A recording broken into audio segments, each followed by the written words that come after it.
1622 à 1629, le quartier général de Rohan n'est pas à Nîmes, où la situation est quand même beaucoup plus compliquée, où la ville peut être prise plus facilement, alors que là, dans le bastion cévenol, est beaucoup plus facile à défendre.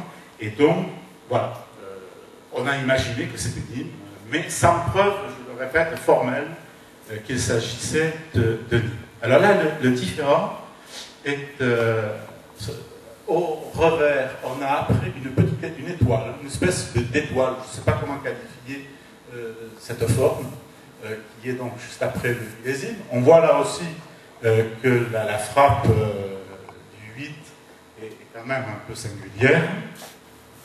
Et un autre différent, il se trouve au droit, sur la couronne, on le voit mal, on va mieux le voir sur l'exemplaire qui va suivre. Alors tout ça, c'est une monnaie qui fait 1,96 grammes, et elles vont tourner à un peu moins de 2 grammes, entre 1,85 et 2 grammes. Non, excusez-moi, c'est pas celle-là, c'était la photo numéro 7 que j'aurais préférée. Non, c'est pas celle-là non plus, elles sont dans l'ordre, excusez-moi. Pour revenir voilà. Cet exemplaire-là, qui est quasiment le même que Amélis. C'est la suivante. Vous avez c'est pas celle-là.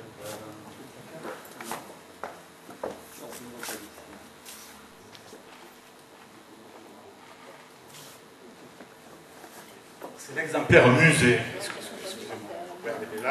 C'est l'exemplaire musée que j'aimerais avoir. Pas la 5. La 5, on l'a déjà évoqué. C'est la même, mais on voit mieux le différent sur la couronne. L'exemplaire musée.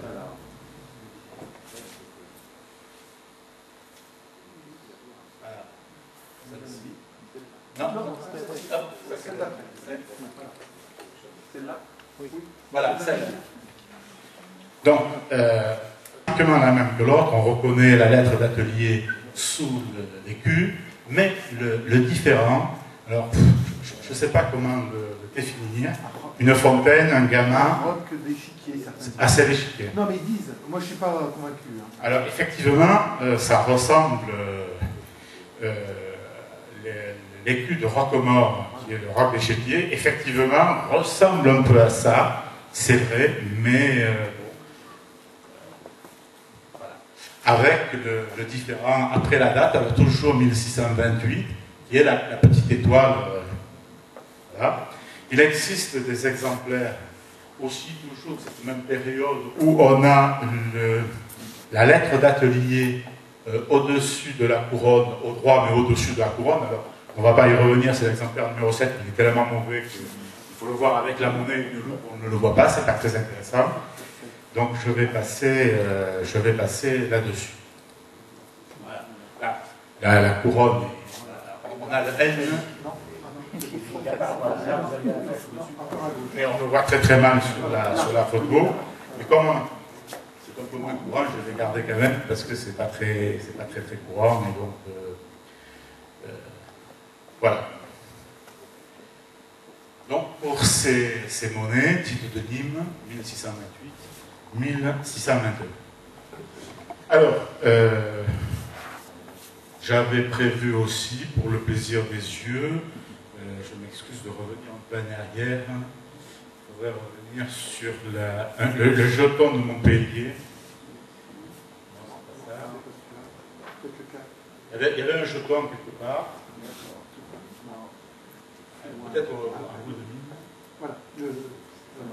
1623. Alors on a parlé de la Montpellier, du siège de Montpellier, qui s'est soldé mais par une transaction. La ville n'est pas tombée.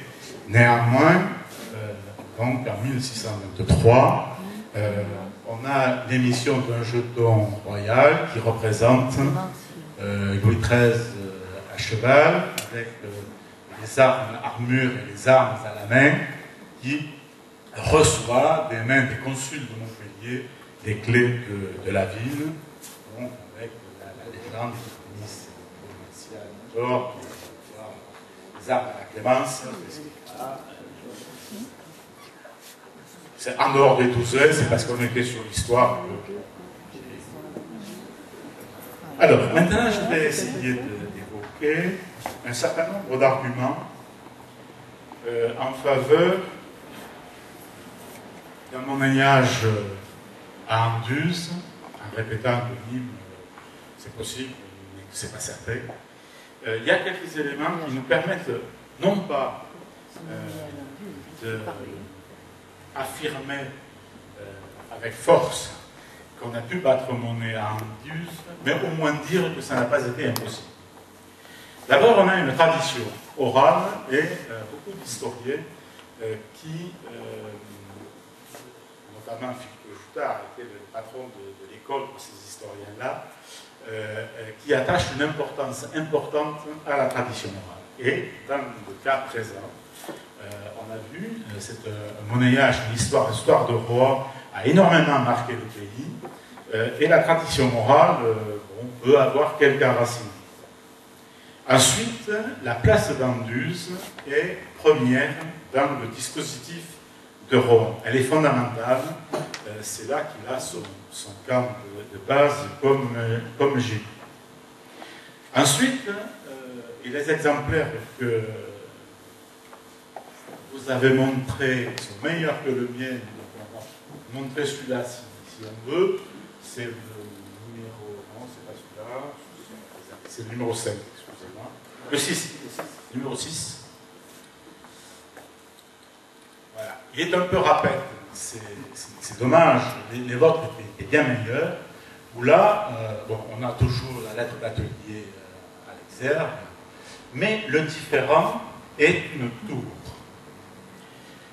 Or, si vous pouvez passer sur le dessin, s'il vous plaît,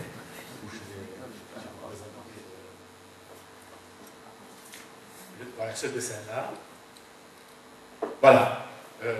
La tour qui est représentée sur ces monnaies correspond très très bien aux armes d'Anduze, deux gueules à la tour donjonnée de 3 donjons d'argent, celui du milieu plus élevé, cette tour ouverte de sable, étaient les armes de la ville qui servaient à poinçonner les poids, les mesures et tout ce qui était officiel de la ville d'Anduze. Alors, c'est pas pour autant que le fait, parce que pour moi, il me semble que cette tour est à mettre en relation étroite avec les armes d'Anduze. C'est pas pour autant que ce différent atteste qu'il y ait une frappe à Anduze.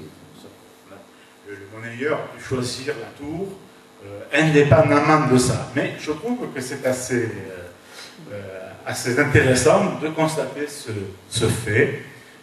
C'est que donc on a un différent qui est très proche des armes d'Anduze si il ne correspond pas aux armes d'Anduze.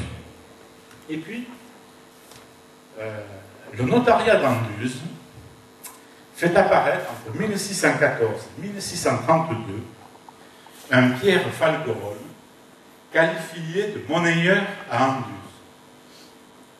On le retrouve très souvent, malheureusement seulement comme témoin et non pas comme intervenant direct.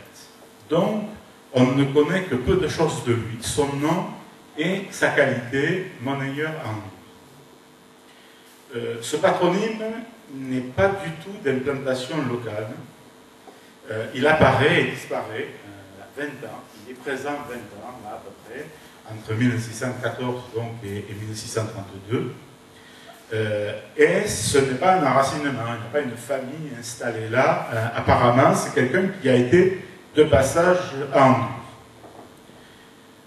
Il ne semble pas appartenir, enfin c'est sûr, il n'appartient pas du tout à l'atelier monétaire de Montpellier, car on n'en connaît aucun monnayeur de ce nom, ni avant 1610, ni après 1636.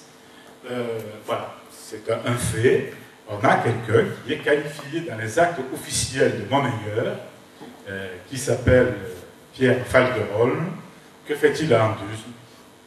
Je n'en dirai pas plus parce que je ne le sais pas, mais je trouve que c'est un fait qui est assez intéressant. Dernier point, il me faut revenir sur le procédé de fabrication des monnaies.